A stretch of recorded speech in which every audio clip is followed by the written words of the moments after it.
the relationship flipped. You know, the parent becomes the child and the child becomes the parent. My mum, Pauline, was diagnosed with early onset dementia, or FTD, at 46 years old.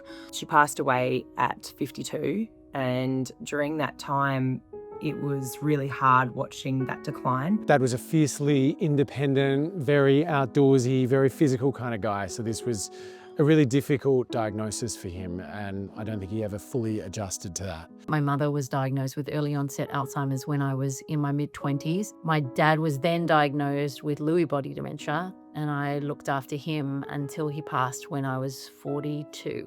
So that's almost 20 years of watching two parents go through this really difficult experience. You're having to help them feed and eat. You're having to help them go to the bathroom, all whilst they're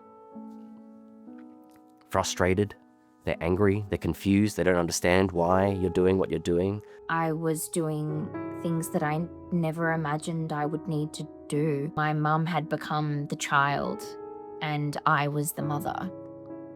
And there was no rule book, there was no manual on how to do that. And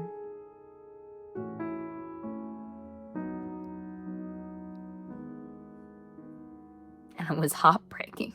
My message to the Australian government is dementia doesn't just affect the elderly.